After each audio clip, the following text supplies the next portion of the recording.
Voilà, ce matin, je vais parler du thème d'une nouvelle passion pour l'Église, une nouvelle passion pour le peuple de Dieu. Et en introduction, je voulais vous poser la question, est-ce que vous connaissez ce genre de feuille, ce genre d'échelle? C'est une échelle qu'on utilise dans les hôpitaux pour pouvoir déterminer le seuil de douleur. Voilà, une personne, est-ce qu'elle a mal ou pas? C'est très utile, par exemple, pour des personnes âgées qui ne peuvent pas s'exprimer ou d'autres situations qui peuvent être parfois compliquées. Et ça permet d'évaluer où se situe son seuil. Voilà. Si la personne a des douleurs, aucune douleur, douleur faible, douleur moyenne, douleur sévère, douleur très sévère, voire même encore douleur intolérable. Et je trouve cette petite échelle m'a inspiré pour poser cette question aussi, vous poser cette question ce matin. Où se situe votre échelle de la passion pour le peuple de Dieu? Et est-ce que cette échelle est plutôt à un niveau bas? Est-ce que la passion est plutôt basse? Est-ce qu'elle est haute? Est-ce qu'elle est changeante? Est-ce que c'est variable en fonction de certains critères? Est-ce que c'est dépendant peut-être de l'ambiance? Est-ce que c'est dépendant du programme? Est-ce que c'est dépendant des responsables? Est-ce que c'est dépendant de la sympathie des gens? Est-ce que c'est dépendant de la distance géographique? Est-ce que c'est encore dépendant aussi peut-être de vos états d'âme? Ça dépend de votre humeur, ça dépend de vos expériences. Peut-être vous avez eu des situations douloureuses ou des échecs ou des conflits. Et ça pose la question de votre passion, où est-ce qu'elle en est. Alors, en tout cas, si tous ces aspects sont nos propres critères, eh bien, la réponse pour une nouvelle passion, elle ne pourra être qu'humaine. Si c'est dépendant de cela, ça sera difficile, ou en tout cas très variable. Et tôt ou tard, cette passion, notre passion, exprimera ses limites et finira aussi par aboutir à de la déception ou à une impasse ou à quelque chose de finalement réduit qui n'ira jamais vers son maximum. Et je pense qu'avec cela, on passe à côté du projet que Dieu a. Alors, je pense que ça serait bien que alors, ça sera difficile pour ma part, hein, mais avec des lunettes, voilà, qu'on retourne nos lunettes pour ne pas voir avec notre regard, mais qu'on puisse voir et changer, regarder du côté de Dieu pour changer la perspective et découvrir quelle est sa passion. Notre passion, elle varie, mais la passion de Dieu, elle ne change pas. Elle est toujours à son maximum parce que Dieu poursuit un but.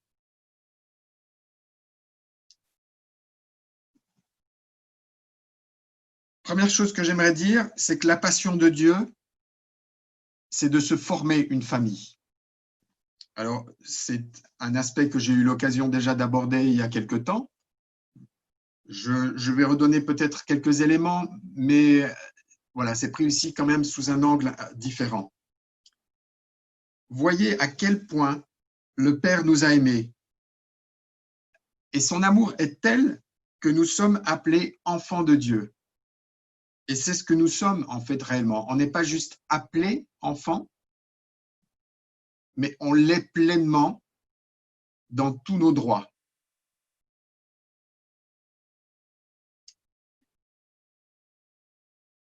Je ne sais pas si vous connaissez le bouquin Une vie, ça y est, j'ai un blanc, parce qu'il y a eu plusieurs appellations en fait. Il avait été réédité, mais Une vie, une passion, une destinée. Voilà, c'est ça.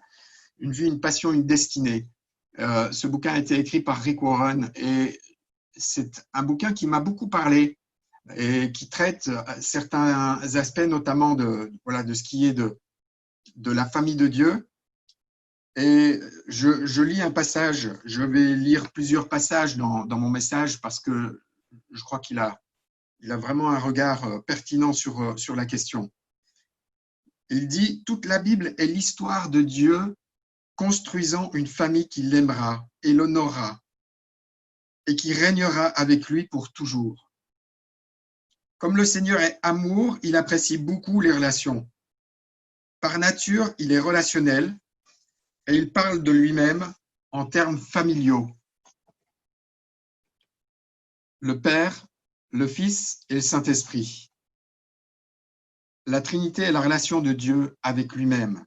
C'est le modèle parfait de l'harmonie relationnelle et nous devrions étudier ses implications. Alors qu'on se mette d'accord, Dieu n'a pas besoin d'une famille. Il a cette famille qui est là, alors, Père, Fils, Saint-Esprit.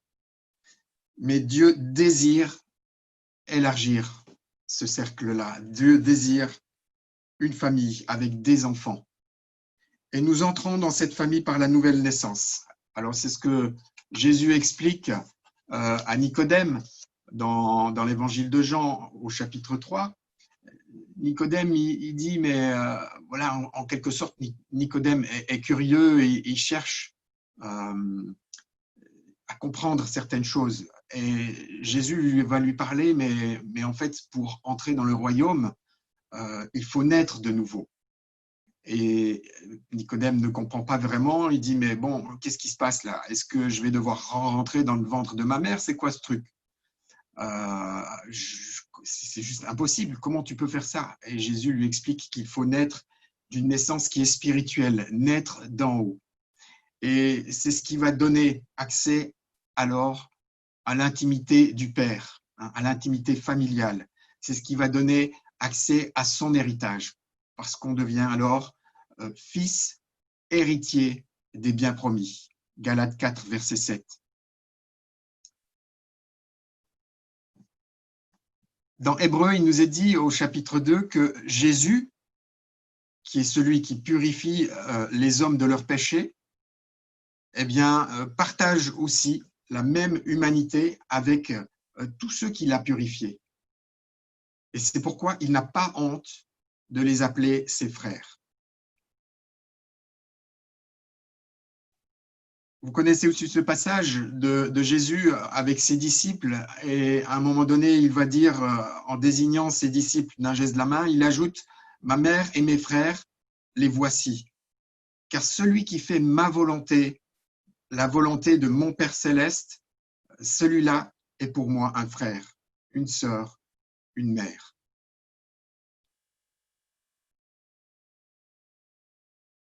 Voilà la famille que Dieu crée. Il y a des années de cela, alors j'étais gamin, j'étais dans les années 76, en 1976 pour être précis. J'étais gamin, donc c'était aussi le début des téléviseurs. Et évidemment, on n'y passait pas un temps énorme derrière les écrans parce que déjà, il n'y avait pas énormément de programmes, à mon souvenir. Mais en fait, ce jour-là, il y a eu quelque chose de particulier au niveau du programme. C'est qu'il y avait mon village, d'où je viens, un village de 4000 habitants, participait à la fameuse émission à l'époque des Jeux sans frontières. Peut-être quelques-uns ont connu cela, les Jeux sans frontières. C'était des équipes des gens de différentes villes, de toute l'Europe. Il y avait quelque chose comme 8 équipes, 8 pays représentés. Et mon village représentait la Suisse. Et évidemment, on a eu l'autorisation ce soir-là de rester plus longtemps et de regarder la télé. Et ça a été un moment extraordinaire parce qu'en fait, notre village, mon village, a fini premier et a réussi à se qualifier puisqu'il y avait plusieurs plusieurs Jeux sans frontières. Toutes les semaines, il y avait une nouvelle compétition. Et donc, le meilleur de son pays allait représenter, au bout de quelque chose comme 6, 7, 8 éditions, allait représenter son pays pour la finale. Et donc, mon village allait représenter la Suisse voilà, allait représenter la Suisse en finale. Et devinez quoi? Non, mon village n'a pas gagné la finale, mais a réussi à terminer deuxième. Mais ce que je trouve intéressant dans cet exemple que je parle, c'est que c'est l'engouement qu'il y a eu, la passion qu'il y a eu de tout un village, 4000 habitants. Je pense qu'il n'y a pas une personne qui n'avait pas la télé. Si quelqu'un n'avait pas la télé, tout le monde, il y avait moyen de trouver une télé chez quelqu'un. Et tout le monde a suivi cet événement. Et évidemment, un engouement et une fierté, parce qu'il y a des personnes dans cette équipe que je connaissais. Voilà, il y avait un prof de sport où je participais, dans l'association où j'étais.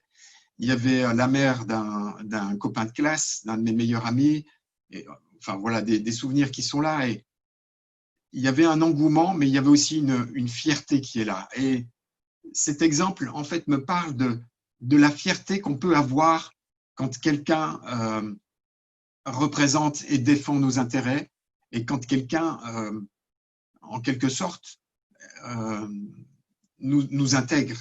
Lorsqu'ils sont revenus de cette finale, évidemment, ça a été la fête dans le village et toute la fierté d'un village et l'impression qu'on faisait partie de cette équipe et de la famille. Alors, il y a eu d'autres événements, évidemment, que vous connaissez, comme la finale de la Coupe du Monde avec la victoire de la France, mais je trouvais cet exemple plus frappant parce que c'est celui d'un petit village et évidemment quelque chose de beaucoup plus intime qu'un événement à l'échelle nationale. Voilà, il y avait vraiment quelque chose de fort. Et Jésus, il n'a pas remporté la deuxième place, il ne s'est pas retrouvé juste à la deuxième place, mais il a remporté la finale. Et il dit, venez à mes côtés pour célébrer ensemble ma victoire. Est-ce que ça ne serait pas une déception de la part de Jésus si on lui disait ce soir-là, le soir de la fête, écoute, c'est sympa de marquer ta victoire, mais moi ce soir j'ai quelque chose, je ne suis pas disponible, j'ai autre chose. Non, il nous invite et c'est une évidence, on a envie de participer à sa fête parce que nous faisons partie, parce qu'il y a une identité, une identification et parce que nous faisons partie de sa famille. Voilà, il a créé une famille, il se forme une famille. Et c'est extraordinaire de penser que cette famille-là, elle continue à s'agrandir, qu'il y a des gens qui la rejoignent chaque jour. Rick Warren dit dans son bouquin, « Quand vous vous sentirez insignifiant, peu aimé ou mal dans votre peau, souvenez-vous de celui à qui vous appartenez. » La deuxième chose que j'aimerais partager avec vous, après le fait que la passion de Dieu est de se former une famille, c'est la passion de Dieu, c'est de nous apprendre que ce qui compte le plus, c'est l'amour. 2 Jean 1, verset 6. Et voici en quoi consiste l'amour. C'est que nous vivions selon les commandements de Dieu. Tel est le commandement selon lequel nous devons vivre, comme vous l'avez entendu depuis le commencement. Il n'a pas d'autre but que de vous amener à vivre dans l'amour. En somme, 3 choses demeurent. C'est ce qu'on lit dans 1 Corinthiens au chapitre 13. 3 choses demeurent. La foi, l'espérance et l'amour. Mais la plus grande d'entre elles, c'est l'amour. Alors, je vous pose la question, qu'est-ce qui, pour vous, aujourd'hui, compte le plus? Quelle est la chose la plus importante pour vous? Est-ce que c'est que l'Église réponde à vos besoins, ce qui d'ailleurs peut être tout à fait compréhensible hein, et justifié? Est-ce que ça soit quelque part de trouver quelque chose que vous ne pouvez pas trouver ailleurs? Est-ce que ça soit peut-être qu'elle vous serve quelque chose que vous ne pouvez pas trouver ou que vous avez besoin? Est-ce que pour vous, c'est de vous engager? Est-ce que vous engagez, mais sans pour autant que, voilà, que ça vous engage trop ou que ça coûte trop en temps, en énergie, en investissement? Est-ce que c'est de ne pas prendre trop de risques? Peut-être de vous amuser, c'est important, l'amitié, et de rire ensemble, de partager des bons moments?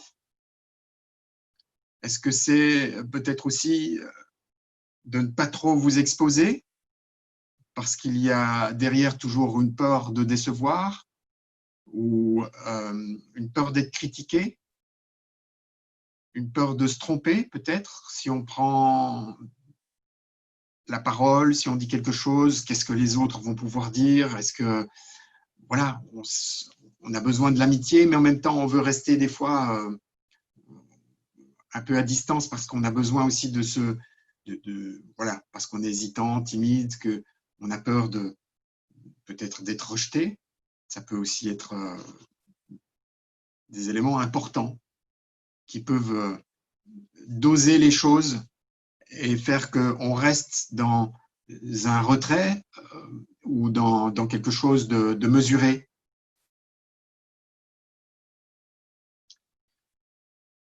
Il y a, à la fin du mois de juin, en fait, Pierre avait prêché sur une passion pour les perdus. Et vraiment, ça avait été, je trouve, une prédication excellente. Une passion pour les perdus. Et là, j'aimerais prendre les choses, par contre, sous un autre angle. Jésus dit que c'est à notre amour mutuel que, en fait, Jésus a dit que notre amour mutuel était notre plus grand témoignage envers ce monde.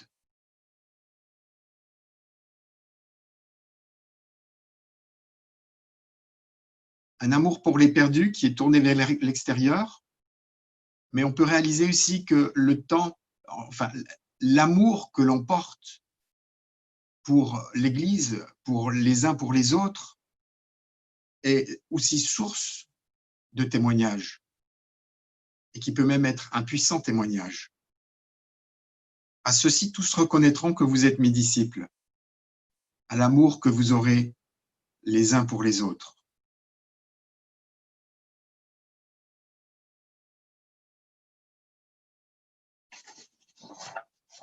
Alors, je reviens un instant à mon échelle. Et en termes d'amour, est-ce que vous n'avez pas l'impression que Jésus, lui, met le curseur très haut? Il met le curseur très haut par l'exemple qu'il nous a laissé, par le modèle d'amour qu'il nous a donné. Car Dieu a tant aimé le monde qu'il a donné son Fils unique. À un autre endroit, il nous dit, quant à vous, Marie, que chacun de vous aime sa femme. Et il prend de cet exemple-là, du couple, donc pour parler, en fait, dire, mais que chaque homme, que chaque mari aime sa femme comme le Christ a aimé l'Église. Il a donné sa vie pour elle. Christ a aimé l'Église. Et c'est intéressant parce que l'Église, bon, on l'imagine au sens très large, oui, Dieu aime l'Église. Mais le mot Église veut parler aussi de l'assemblée, de ceux qui se rassemblent, de ceux qui forment ensemble l'Église, L'Église, ce n'est pas quelque chose juste d'informe. L'Église est quelque chose qui est formé des uns et des autres, de ceux qui se rassemblent pour le louer.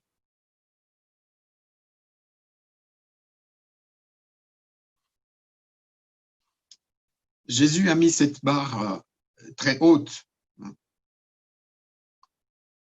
Voici comment Dieu nous montre l'amour qu'il a pour nous. Alors que nous étions encore des pécheurs, le Christ est mort pour nous. Alors cette barre qui est haute, elle vient en quelque sorte défier notre individualisme qui, lui, est profondément ancré dans notre nature humaine. Et le défi peut paraître juste inatteignable. Et j'ai envie de dire que dans ces conditions-là, c'est tant mieux même que ce défi soit inatteignable. Parce que cela nous ramène à la grâce de Dieu. Je pensais à un exemple qui puisse illustrer ça. Et j'ai 2 enfants et les 2 ont appris à nager d'une façon totalement différente. Les conditions ont été très différentes. Et le premier garçon a participé à ce qu'on appelle, là où on habitait auparavant, ça s'appelait les bébés nageurs. Et vous prenez votre enfant et à l'âge de 6 mois, vous allez dans l'eau avec lui, dans la piscine.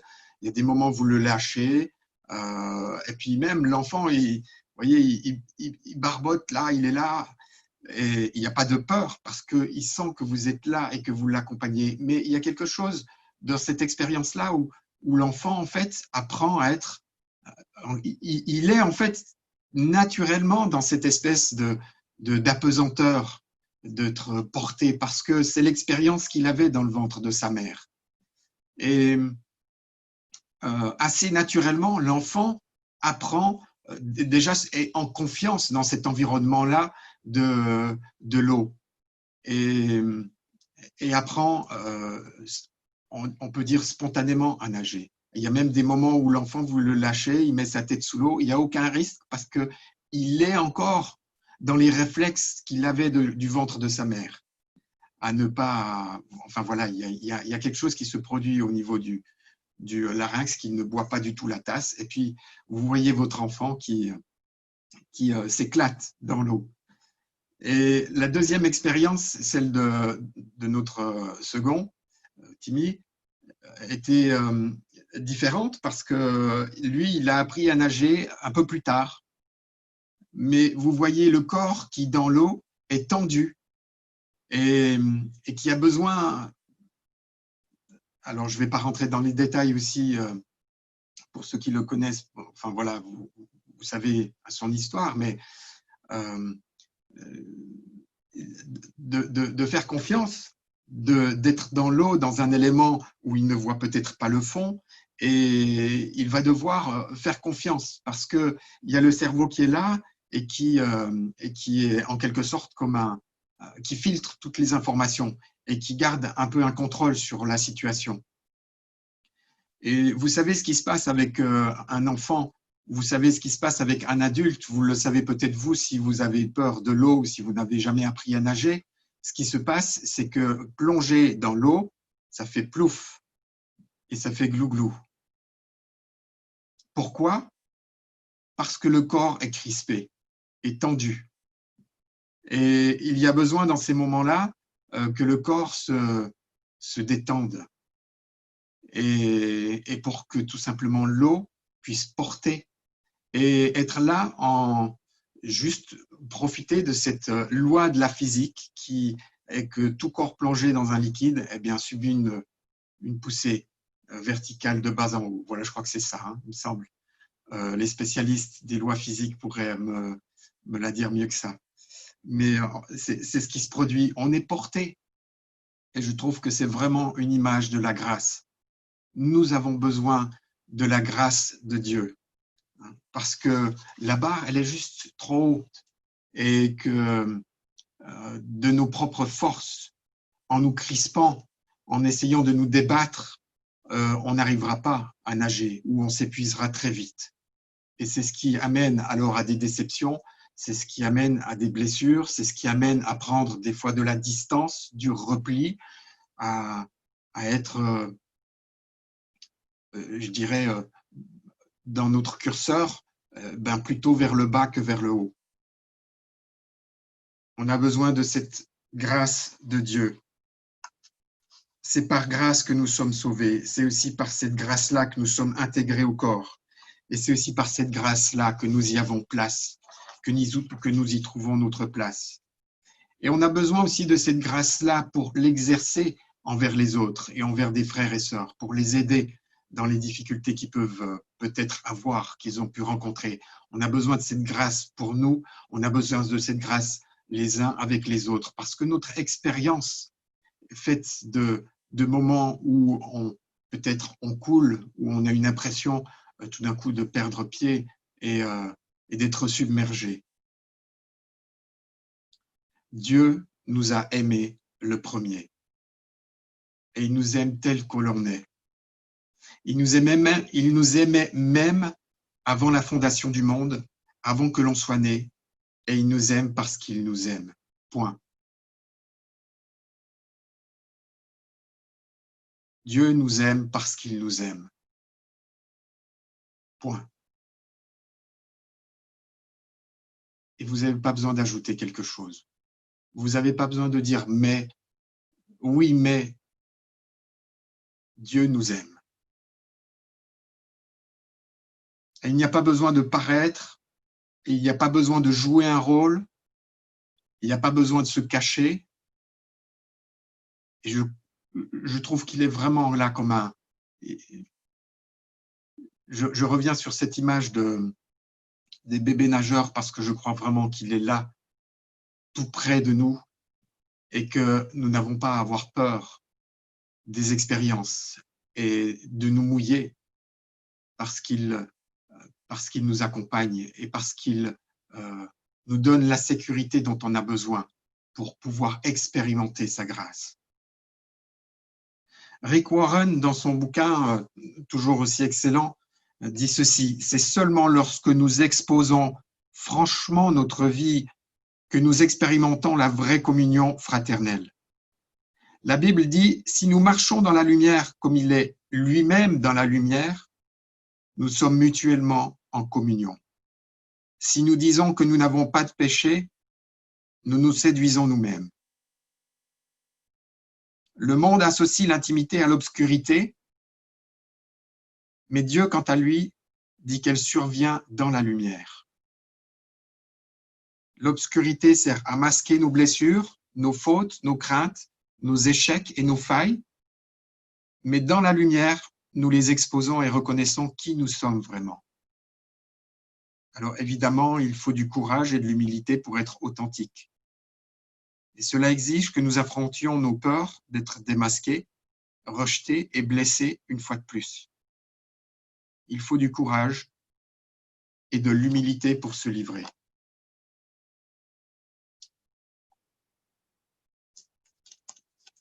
Sa grâce envers nous nous apprend à être authentiques et à faire grâce à nous-mêmes et à faire grâce aux autres.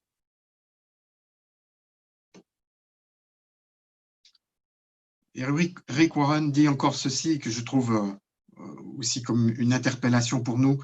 Le Seigneur souhaite que vous soyez en communion régulière, étroite avec les autres chrétiens pour apprendre à les aimer. L'amour ne s'apprend pas dans l'isolement.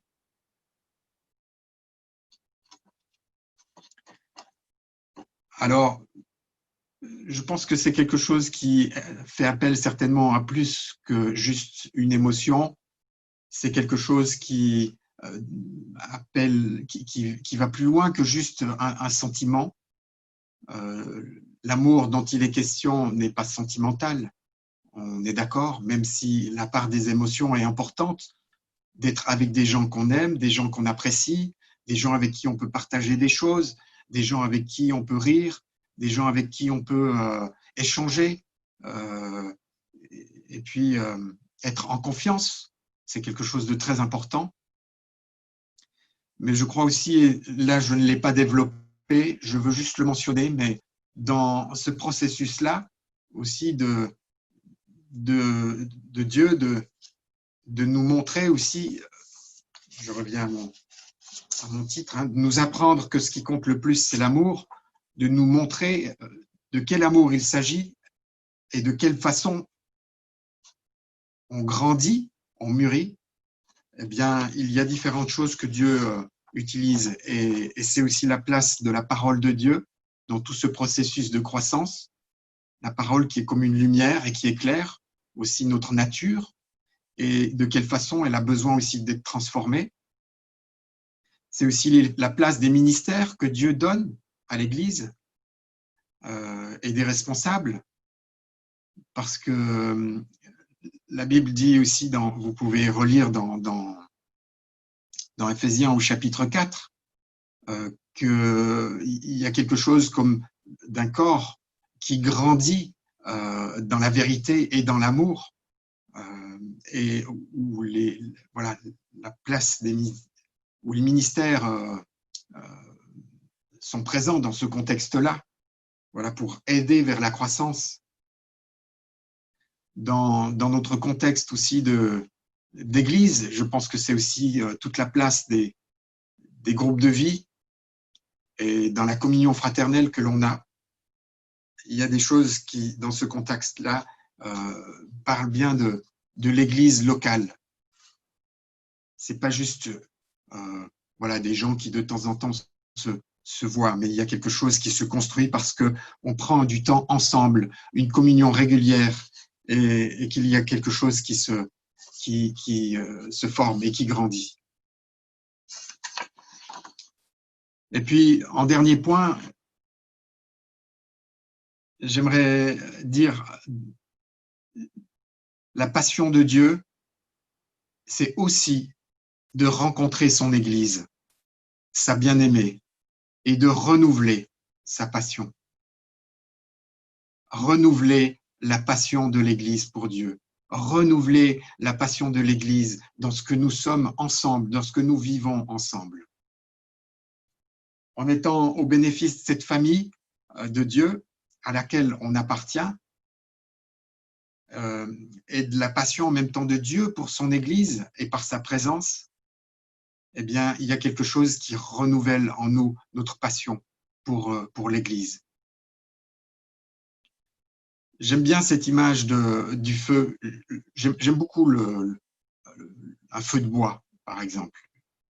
Je trouve que je pourrais passer des heures devant un bûcher, devant un poêle, à regarder une flamme, parce qu'il y a quelque chose qui, je trouve, est rassembleur et fédérateur. Les braises, les bûches, si vous voulez que le feu prenne, vous devez les rassembler. Et quand vous avez des braises ensuite, si vous les laissez éloigner, eh bien, elles finissent par s'éteindre. Et vous connaissez tous cet exemple de Pierre, après avoir renié Jésus, qui est là et qui est triste, dépité, déçu, certainement de lui-même et de la façon dont il a renié Jésus, dont il l'a traité, dont il l'a abandonné.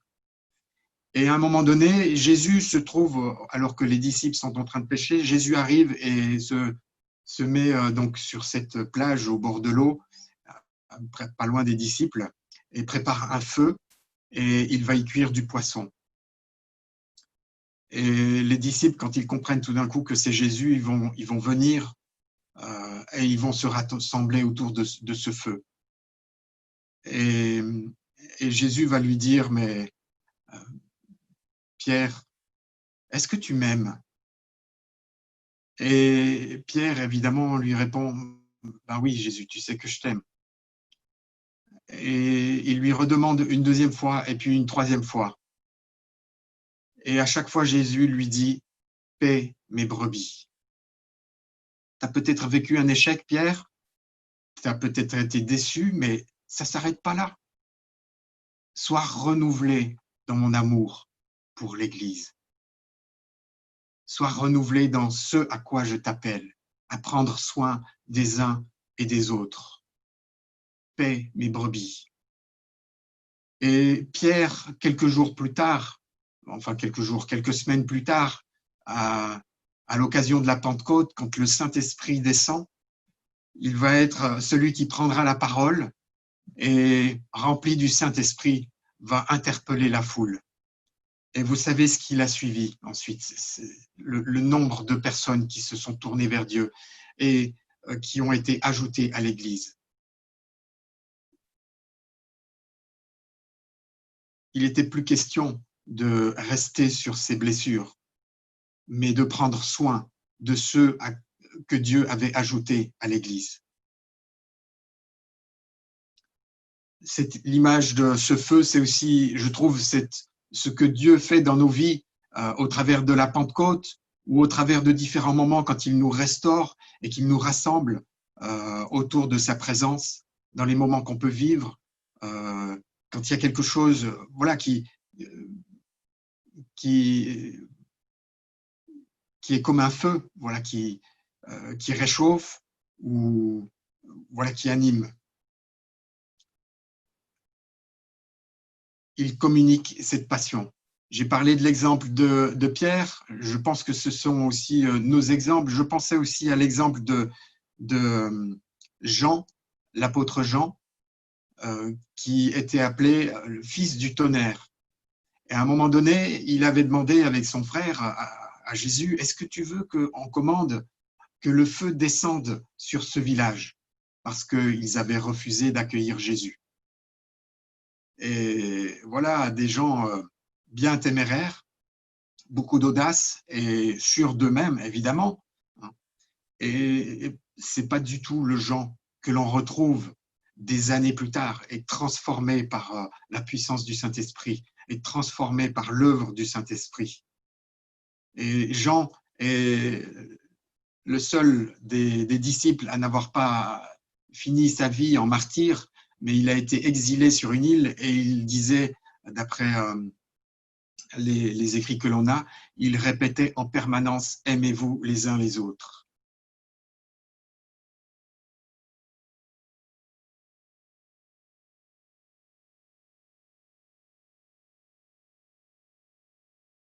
Je crois que le défi pour nous, c'est de croire que la barre que Dieu met, elle est juste inatteignable. Et que notre amour a ses limites. Mais il veut nous remplir et nous transformer pour qu'on puisse être une réelle bénédiction pour nos frères et nos sœurs. Et que l'amour qui se développe aussi dans cette communauté puisse être un puissant témoignage pour la ville, pour ceux qui ne connaissent pas le Seigneur.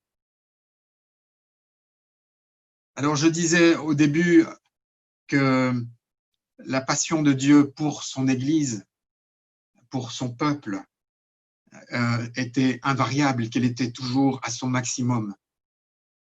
J'ai envie de dire en conclusion qu'il y a en fait une passion de Dieu pour son Église qui est grandissante. C'est l'image que l'Apocalypse nous donne, celle du jour où Dieu va rencontrer sa fiancée, l'Église. Et ce moment-là, on ne peut que l'imaginer avec beaucoup d'impatience, parce qu'il sait que c'est le moment qu'il a attendu depuis longtemps, depuis tout le temps, depuis toujours, pour passer l'éternité avec son épouse. Alors oui, il y a une passion qui est là jusqu'au jour des noces de l'agneau, où nous serons avec lui. Et son but suprême, Éphésiens le dit, c'est de se présenter cette Église à lui-même, rayonnante de beauté, sans tache, ni ride, ni aucun défaut, mais digne de Dieu et irréprochable. On peut penser à l'histoire de l'Église, on peut juste voir ce qui ne va pas, on peut être conscient de toutes nos faiblesses, on peut être peut-être blessé à distance, on a peut-être notre personnalité qui parle parfois beaucoup plus et notre nature peut être solitaire, timide, je ne sais pas, ou indépendante, toutes sortes de choses qui peuvent prendre le dessus. Regardons au projet de Dieu. Laissons-nous appeler et laissons-nous transformer aussi par sa parole, par son esprit. Et dans ce contexte-là d'une église locale, en étant ensemble. Alors, certes, Zoom aujourd'hui nous met un peu les bâtons dans les roues, mais en même temps, comme disait Georges, Dieu est là, il est le même. Et il y a des choses certainement dont on n'a peut-être pas encore conscience aujourd'hui, mais au travers de ce temps qu'on vit, un peu frustrant, pas seulement un peu, ce temps frustrant, où on est distant les uns des autres, il y a des choses aussi que Dieu prépare et construit. Alors attendons-nous à ce que Dieu eh bien, nous amène un peu plus haut et permette que ce curseur, cette passion pour l'Église, pour son peuple, eh bien, grandisse. Venons ensemble dans sa présence. On vit ensemble un avant-goût des noces de l'agneau. Amen.